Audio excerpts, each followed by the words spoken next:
I'm sure many of you are well aware of what this image is from. It's the movie Jurassic World, I believe. There's a lot of different ones. This is, of course, the scene with this animal that's referred to as a Liopleurodon.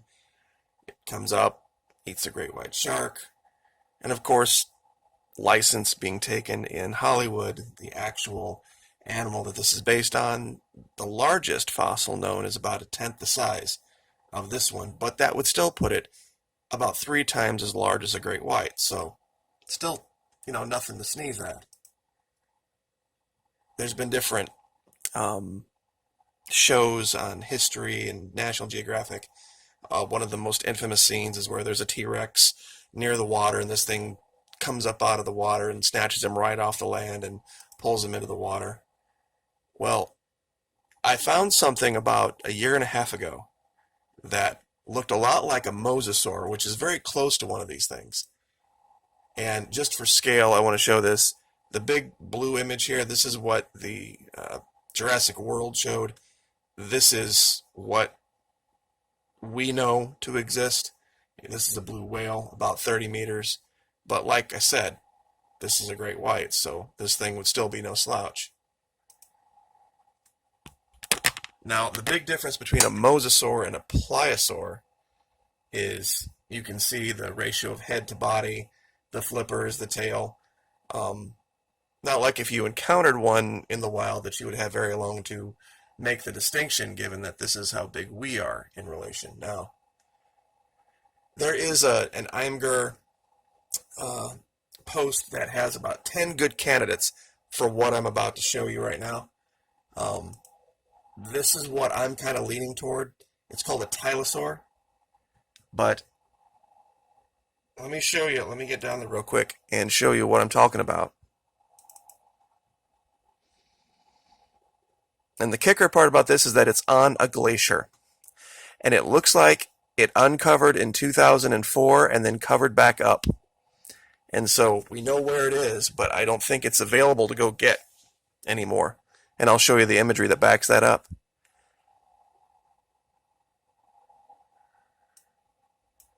Look at that head.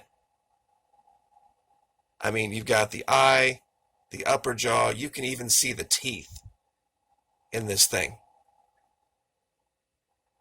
in the skull, or this thing. And clearly I'm saying this is a fossil. This is a remnant.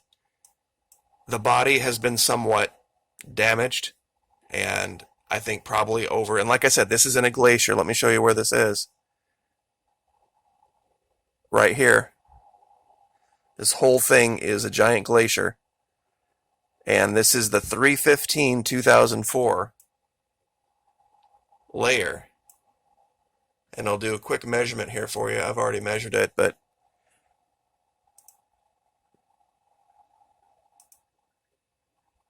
the head is 95 feet long, which would be about 29 meters.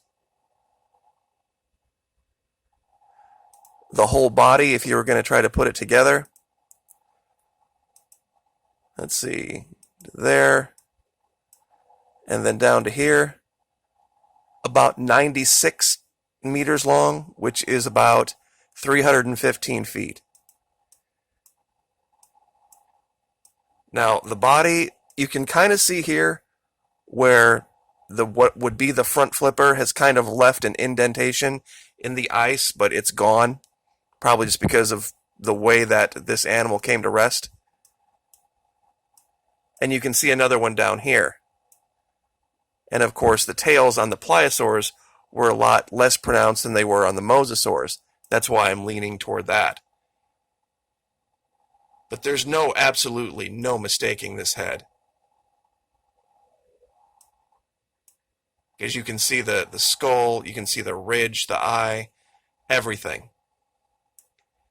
And like I said, when you zoom in on this, you can see each giant particular tooth, not only on the upper jaw, but on the lower jaw as well. Now, just for reference, this was the find from back in, I'm sure a lot of you have already seen this, I just wanted to cover it real fast. This was the find back from 2018. This was a little bit harder to find. And as you can see, this one still has the flipper on it, but the flippers are much smaller, and it looks like the tail is buried, still buried in the mountain over here. But once again, upper jaw, lower jaw, you can see the eye, the distinction between the body and the head.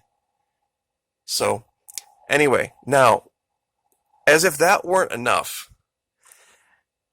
earlier today, put up a video and showed this map, and we were talking about something totally different. The giants, the Vikings. But in the upper right of this map, it showed a feathered bird big enough to pick up what looks like a small elephant armadillo looking kind of creature. Now, the big difference, and I'm going to go through this real quick. The big difference between dragons and wyverns, which this technically would be because you have the 2 legs and the wings, no forelimbs. Dragons have forelimbs, meaning F-O-R-E limbs, and then wings on top of that and rear legs. Wyverns are also smaller, and I just wanted to show this real fast just to give scale. So technically the Game of Thrones, those giant, what they were calling dragons, were technically wyverns, but I want to show you something else I found, and it was something I found a while back. I didn't show it because I didn't think I had enough reference material to really show what I was seeing.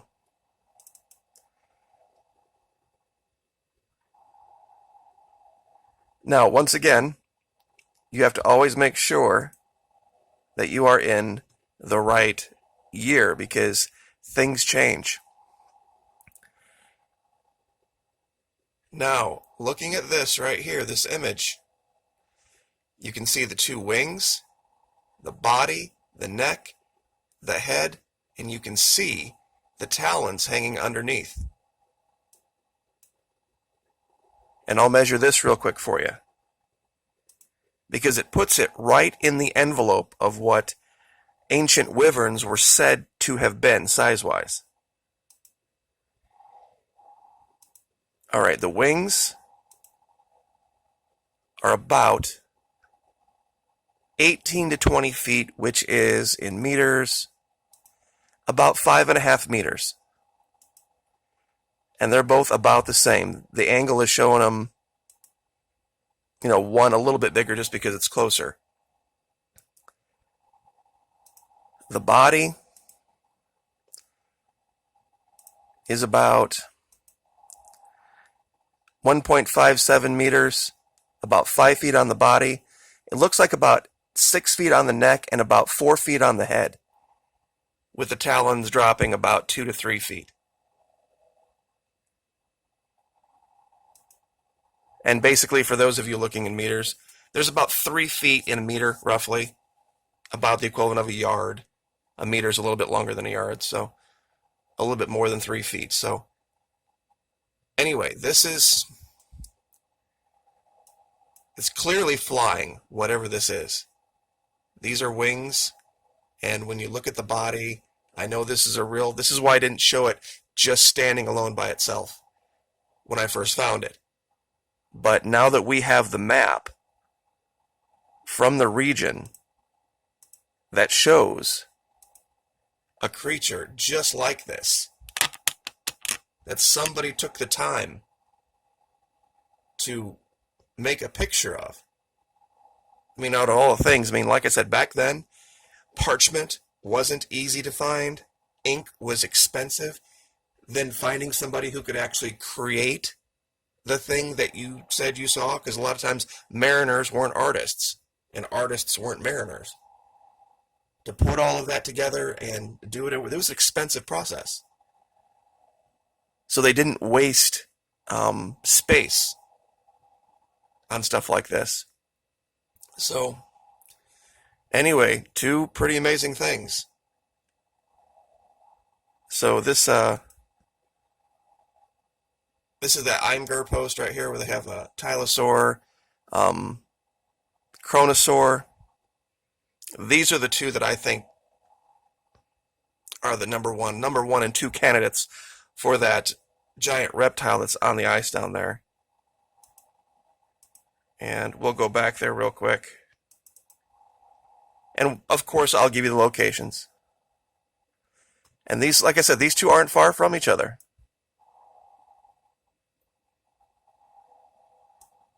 But that head is unmistakable, at least to me. I don't know how anyone could look at this and see anything other than, I mean, like I said, you can literally see the teeth.